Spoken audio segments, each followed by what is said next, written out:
Hello and welcome to my channel.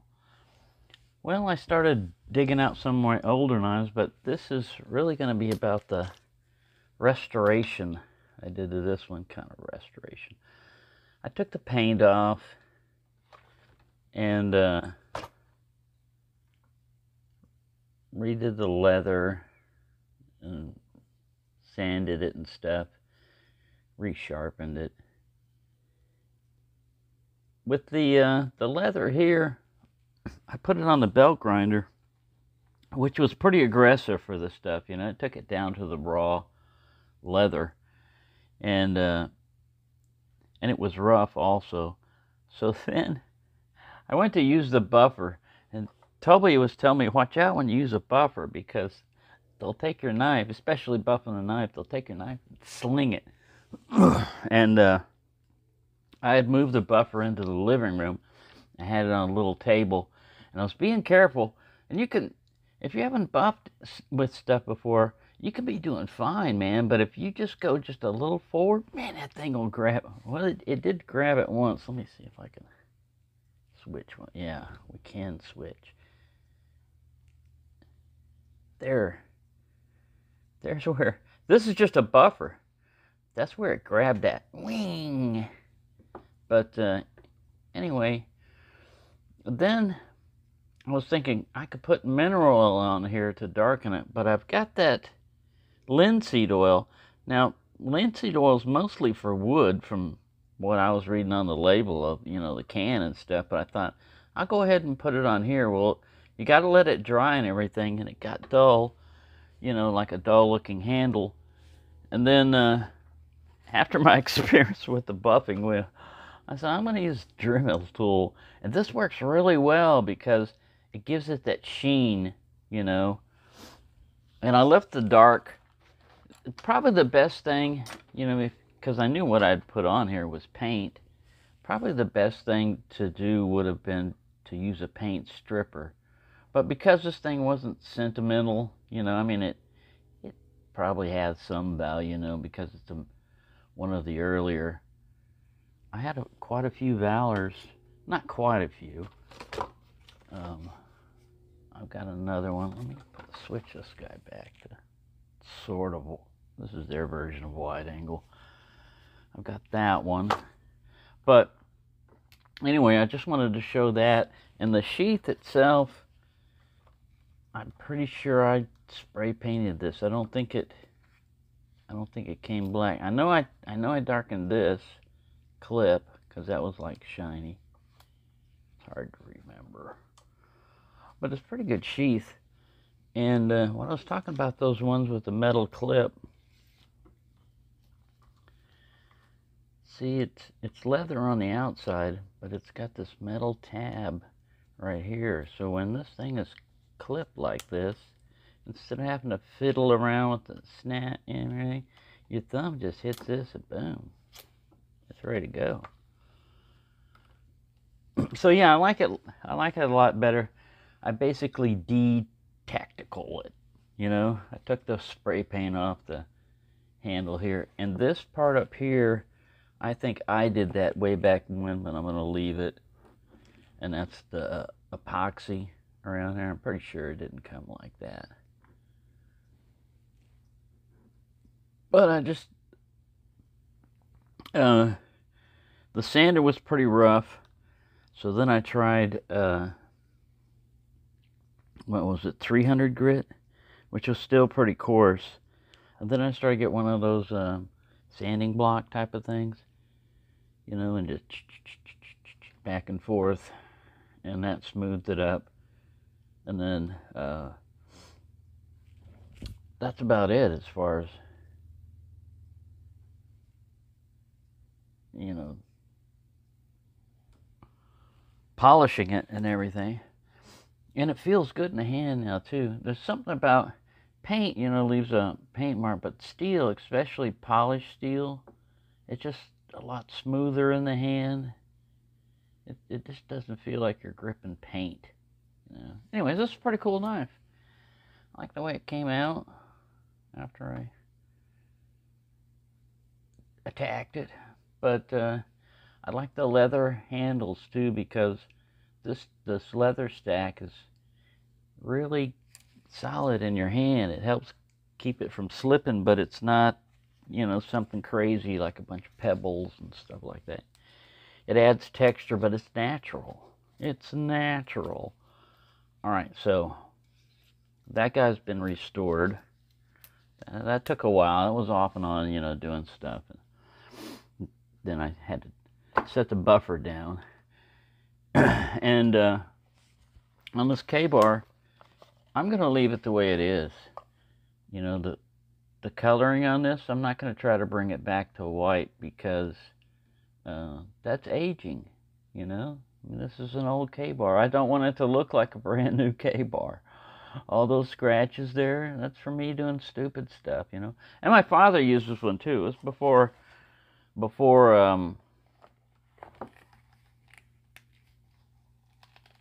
before I was allowed to use it. He was using it a lot. And then I was like, all right, here, you can use it. And then my next knife that was also like, this was more like a fillet knife. It's got that hollow grind and an upswept curve, but it's a buck 121. There's the Tang stamp right there. Buck USA. I don't think it has any on the other side. But yes, it's just this plastic kind of, I don't know what kind of handle they had on there. That's the one Buck always uses. You can see a pin right there. A little bird's head. This eyeball. Yeah, it's not as flexible as like a, you know, a fish fillet knife. So I'm not really sure. It's more, I guess it's more of a kind of a skinner, but it's really long. Dad always used this for fish. And like I said, some creature I had, it wasn't a rat or anything. I think it was a dog. Some dog got a hold of this, and no, I don't. But this is the original holster in it. Fits in there and it snaps. And it's even got the model number on the back, 121. So here's like a rivet and stitches. And then they got rivets all up there. These are solid ones. Like I said, this was from the 60s. And it's been used, you know, and abused. I don't think we ever slapped any leather conditioner on the outside. I don't ever remember us, Dad ever oiling this knife. And sharpening, yeah, it looks like it got to a bench grinder at one time. But I haven't touched the edge. Let's see if it will zoom in. We'll look at what kind of edge it's got. I don't know, it's still got a lot of the hollow. I don't think he hit it with the bench grinder. Tip isn't very sharp. Look at that.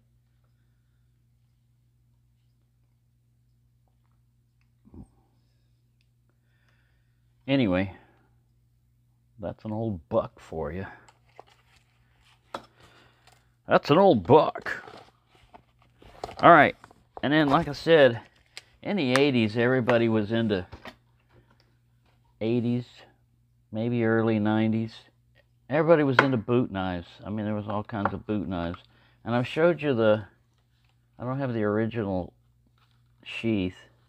I made a couple of sheaths for this A.G. Russell Sting. Solingen, Germany. Let's look at this. Get over there. Get over there, you. They still make these, but I don't think they're made in Germany anymore. This is the one that was 1977. I think this is micarta. I'm not sure.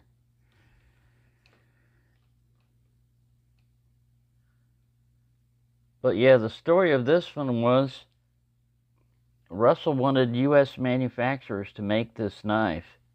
And he looked around, and nobody knew how to make them. Nobody could make them at his cost, you know, the cost that he wanted to do it. So he went to Germany, and he went to them, and they were looking at it and everything, and they got the idea of 2 razor blades back to back, you know. So this thing is it's like a hollow grind on either side, pokey stabby, and it has like a natural tang. At one time I had a plastic one too that I don't remember if Cold Steel made it for him or whatever, but it was it had an indent right here for your thumb, and it was all, you know, like non-magnetic and everything, and super tough or whatever, and all you had to do was take a nail file and you could shape. I never got that thing to cut worth a damn, man. Now they did show, the reason why I thought maybe Cold Steel did, because they did show them driving the thing through a tube before, you know, so it was tough. But here's another holster that I made for it, you know, that this one I made in the mid-80s because you could get these little tabs, and I thought, oh, I like this because you can slide it through a belt loop, or you can just on off it, you know, just by pulling this little tab up, and you don't have to take your belt off to do it, but it fits in there okay. The problem is it's not super secure, so what I used to do is I had a piece of paracord that I would go through here, and I had like a double latch thing, and it was give it more of a friction fit, because see, it can just fall out. Now this other one, I did the same thing with the stitching and everything, but I've reinforced it a little bit, and it holds it, you know, much more secure. But that was just some of my first attempts. Look at that. Look at that stitching. Like I said, I always went for function over form, you know. It wasn't like artistic and everything. All right, how many hours have I been going on? We still got a little bit more time we can play around. Now this is that one of those early Smoky Mountain, another dagger, Parker Cutlery Company, Parker Cutco, Smoky Mountain Ultralight, and it's surgical steel. All right, surgeons have been using this. It's all metal handle, little holes in it. Again, the dagger effect, and it came with a nice little basket weave leather sheath again with it. See, this is the way you're supposed to do it. I just took 2 pieces of leather, you know, stitched them together, double it. It worked. But again, it has that metal snap type of stuff, so that's pretty cool.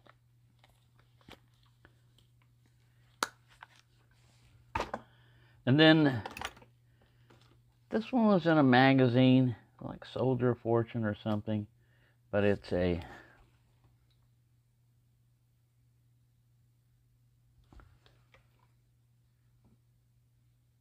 Ninja.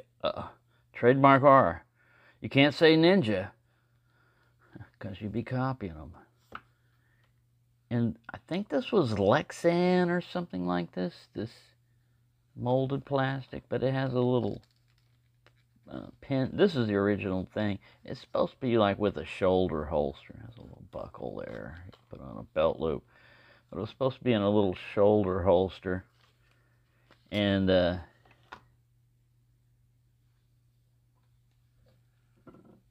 it's a benchmark. But it's a pretty cool little knife. It's got a little swedge up here. Kind of a, you know, it looks like it's doing a chisel grind stuff, but it's not really, because this is hollow on this side. Yeah, it's just a different kind of little daggerish kind of knife there. It was pretty cool. Like I said, I don't have the all. It had some kind of like cheesy nylon. It wasn't leather. And this guy usually only goes in one way and works properly to clip like that. I found out throughout the years. Yeah, you gotta have the little ninja thing sitting on the back. Put it on the front. It doesn't want to go in the sheath, even though it looks like it got mauled a little bit at one time by something. I don't think a creature got that one. All right, so we looked at that and that. All right, let's look at the Valor. Another Valor.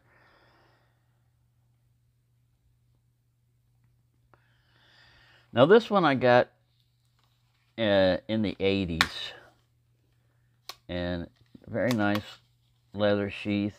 Again, made in Japan.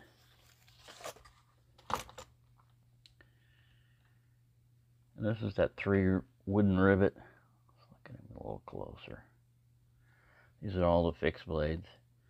Like I said, nice wood. This could be, you know, smoothed out. There's little sharp spots, but this was the Wildcat. High stainless. Japan. Nice little work knife there. All right, also in the 70s and the 80s, there was this company. I don't think it's the same Atlanta cutlery, but it might be. I don't know. It's not Atlantic Cutlery. It was Atlanta Cutlery, and they come out with small little catalogs and everything, and they'd all be about knives and reenactment knives and everything. And this one's supposed to be an Arkansas toothpick, and a lot of times you'll see in stuff that this will be called a Bowie knife also, even though it's, you know, a dagger. And I don't know who made it, but all it says on here is Italy. Let's see if we can zoom in and see Italy there. Yeah. Hey, get fuzzy on us. Italy. Stupid camera. All right. The other camera, I mean, this has got a good thing on everything, but this one loses focus, man. He gets distracted. But yeah, it's got a nice long stabby blade here. Yeah, almost 8-inch. Most of that's cutting edge, and this axe is pretty good little. I've heard that one of the comments getting blown. It won't get blown up by that one guy because he's no longer welcome. But these were not necessarily like they can be used for close-up stuff, but these are more like when the thing's stuck in the body to give you something to put your finger on to pull your knife out of a lot of times. So yeah, but yeah, it's got a very nice stacked leather handle. Needs to be cleaned up, and it's probably a rat tail with a screw on. You can see here how they join these. Pretty cool design. You just get your leather pieces. You could put multicolored and everything, but yeah, brass guard, kind of chipped here, and a fairly decent sheath. You know, genuine leather, and just a belt loop type of thing. Yeah, that's that guy.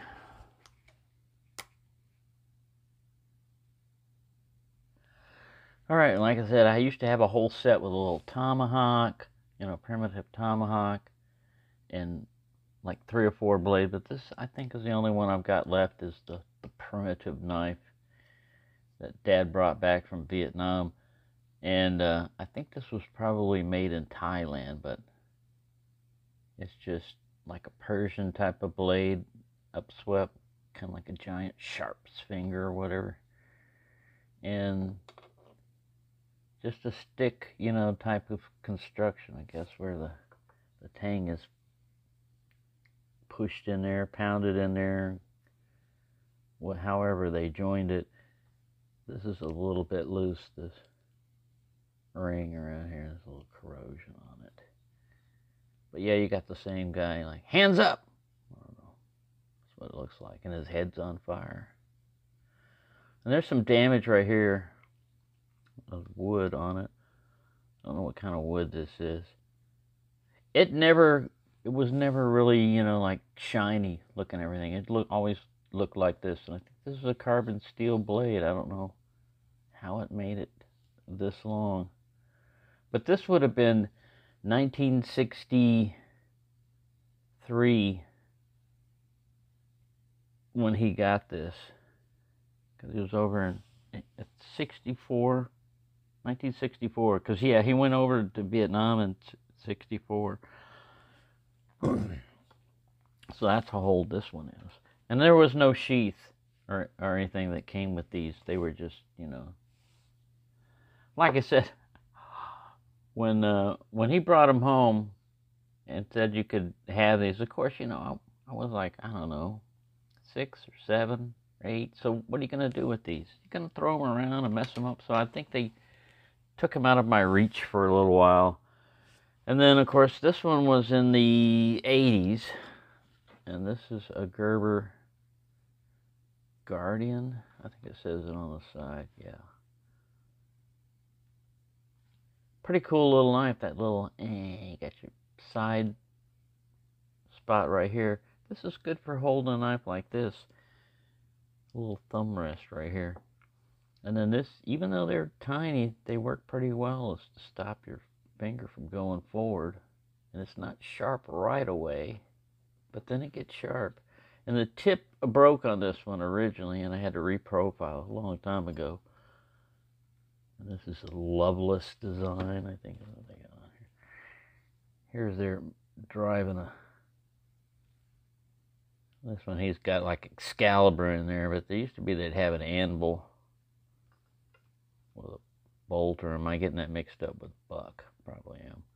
Designed by R.W. Loveless.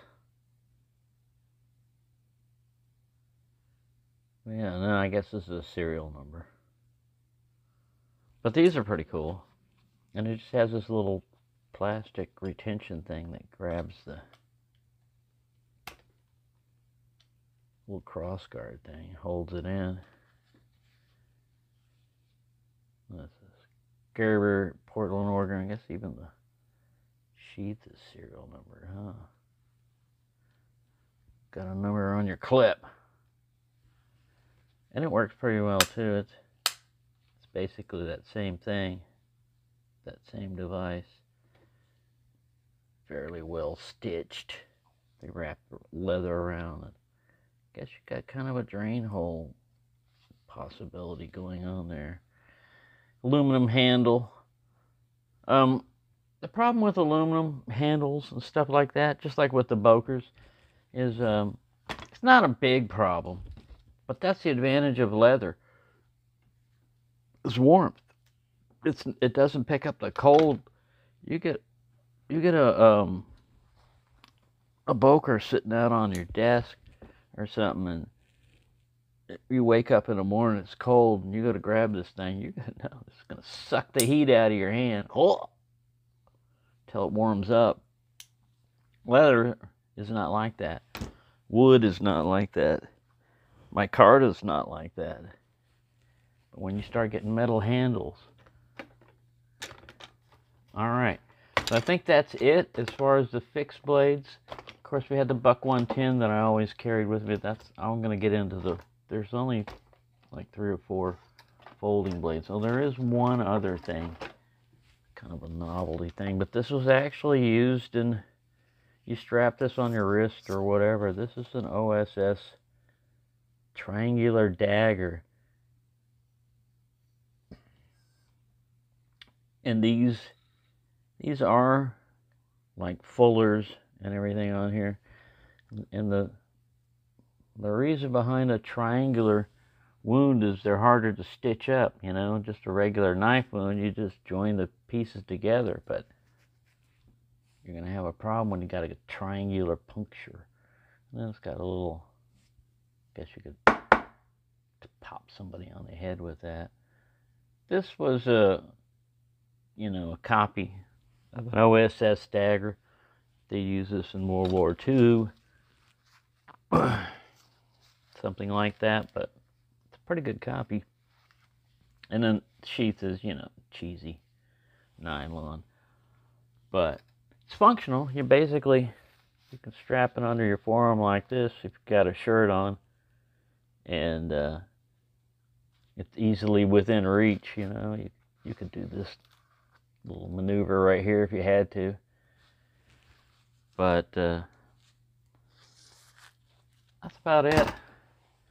25 minutes. Oh my God.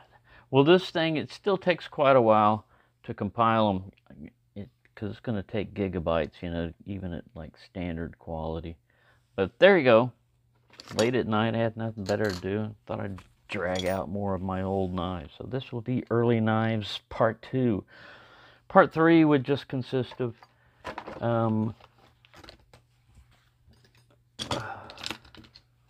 these 3 knives.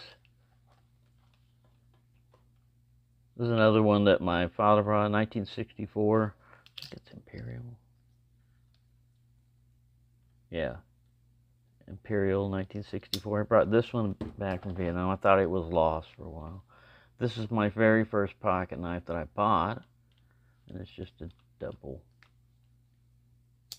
saber, pen knife.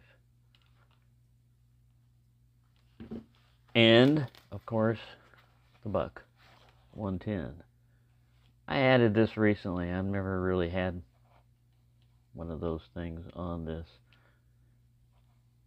when I carried it. Yeah, so there you go. That's all my knives, basically, from the early time before I was really into. This was my version of collecting. I'd get one of these, and I'd say, oh, I like a dagger. And this one's kind of expensive nowadays. The original ones, especially ones that are, from Germany. And back then, they were, I'd say, like about 50, 60 bucks, something like that. But that was way, I got it right, like 78, I think it was when I bought it. Anyways, thank you for watching, and have a nice day.